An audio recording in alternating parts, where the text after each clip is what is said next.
सामान्यतः जब सिंचाई के लिए खारे पानी का उपयोग किया जाता है, उस परिस्थिति में लेटरल्स की आंतरिक दीवारों पर एवं इमिटर के प्रवाह पथ पर क्षार का जमाव बन जाता है।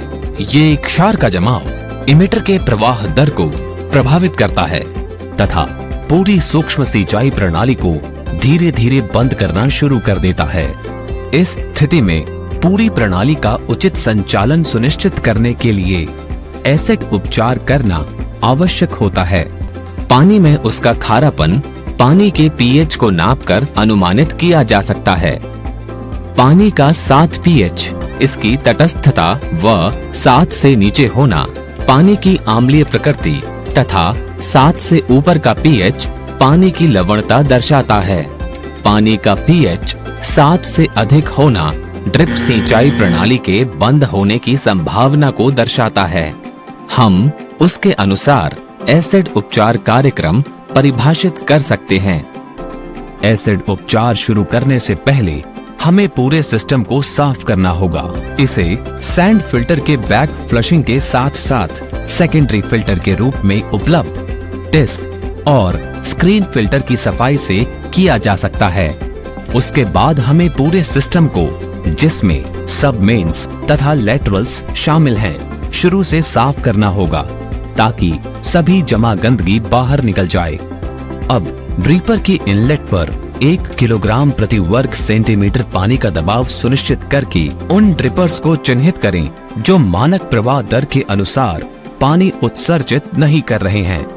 ये इसीलिए आवश्यक है ताकि एसिड उपचार समाप्त होने पर हम उन ड्रिपर्स के पास वापस जाएंगे और प्रवाह दर की जांच करेंगे, जिससे यह तय हो जाएगा कि हमारा एसिड उपचार सफल रहा।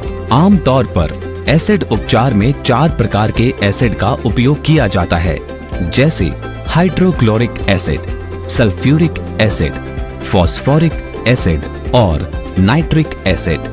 आपके स्थान पर जिस एसिड की उपलब्धता है और उसके साथ काम करने में आपकी सहजता के आधार पर इन 4 एसिड में से किसी एक का उपयोग कर सकते हैं। इनका उपयोग करने से पहले ध्यान रखें कि एसिड का उपयोग खतरनाक है और काम करते समय सावधानी बरतने की आवश्यकता है। अपनी सुरक्षा के लिए कृपया सुरक्षा उपकरणों का उपयोग करें, जैसे कि एसिड प्रूफ मास्क व दस्ताने, चश्मा तथा लंबे गम बूट। एसिड उपचार 2 चरणों में पूरा किया जाता है। पहला एसिड इंजेक्शन, दूसरा एसिड वितरण। सबसे पहले सिंचाई के लिए उपयोग किए जा रहे पानी का पीएच मापें। एसिड इंजेक्शन के दौरान आमतौर पर हम लगभग 20 मिनट तक इंजेक्शन चालू रखते हुए सिंचाई के पानी का पीएच घटाकर 2 कर देते हैं। एसिड की कितनी मात्रा आवश्यक है, इसकी गणना करने के लिए मानक विधि का अनुसरण करें। प्लास्टिक के जार में 1 लीटर सिंचाई के लिए उपलब्ध पानी लें और उसका पीएच नापकर नोट करें। एक मेडिकल सिरिंज लेकर चुने हुए एसिड को भरें। अपने लिए हुए 1 लीटर पानी के नमूने में अब धीरे धीरे एसिड डालें और पानी को हिलाते रहें। एसिड तब तक डालना है जब तक पानी का पीएच निर्धारित 2 तक नीचे ना आ जाए। 1 लीटर पानी में लगी एसिड मात्रा के आधार पर पूरे प्लॉट में स्थापित ड्रिप सिंचाई प्रणाली के जल प्रवाह की 20 मिनट के लिए गणना करें और तदनुसार आवश्यक एसिड की कुल मात्रा तय करें। अब वेंचुरी इंजेक्टर के सक्शन दर को अनुमानित करें। प्लास्टिक के बैरल में सादा पानी लेकर ऐसा किया जा सकता है। चूंकि हम लगभग 20 मिनट के लिए सिस्टम में एसिड इंजेक्ट करने जा रहे हैं, तदनुसार वेंचुरी की इंजेक्शन दर 20 मिनट के लिए अनुमानित की जा सकती है। अब हमें अम्लीय जल का घोल तैयार करना है। ये प्लास्टिक की बाल्टी या प्लास्टिक बैरल में किया जा सकता है।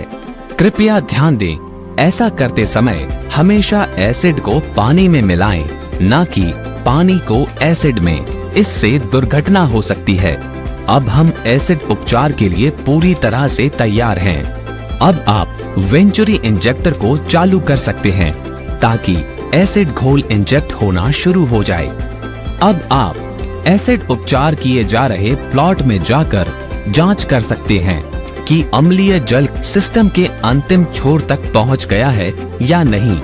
हम पीएच पेपर को ड्रिपर के नीचे रखकर ये सुनिश्चित कर सकते हैं कि 2 पीएच दिखाने वाला पीएच पेपर का वांछित रंग प्राप्त हुआ है या नहीं। एसिड का इंजेक्शन पूरी तरह समाप्त होने के बाद भी सिस्टम को सामान्य पानी के साथ 15 से 20 मिनट तक चलने दें, जिससे ये सुनिश्चित किया जाए कि पूरी ड्रिप सिस्टम प्रणाली में एसिड का वितरण ठीक ढंग से हुआ है। आदर्श रूप से ये सुझाव दिया जाता है कि ड्रिप सिस्टम को रात भर के लिए बंद रखें। यदि यह संभव ना हो तो लगभग 3 से 4 घंटे के लिए सिस्टम बंद रखें और फिर एक बार पूरी सिस्टम की सफाई करें, जिस तरह से हमने एसिड उपचार से पहले की थी। इसका उद्देश्य एसिड उपचार के दौरान सभी घुली हुई लवणीय अशुद्धियों को बाहर निकालना है। अब हम उन ड्रिपर्स के पास जाएंगे जिन्हें हमने एसिड उपचार से पहले चिन्हित किया था। यदि ये ड्रिपर्स अब मानक प्रवाह दर के अनुसार पानी उत्सर्जित कर रहे हैं, तो इसका मतलब है कि हमारा उपचार सफल रहा। यदि नहीं, तो हमें ये पूरी प्रक्रिया फिर एक बार दोहरानी पड़ सकती है। इस एसिड उपचार को हम खड़ी फसल में भी कर सकते हैं। फिर भी फसल की प्रारंभिक विकास अवस्था में या अंकुरण के समय अगर एसिड उपचार आवश्यक हो, तो ड्रिप लाइन को फसल पंक्ति से थोड़ा दूर रखने की सिफारिश की जाती है।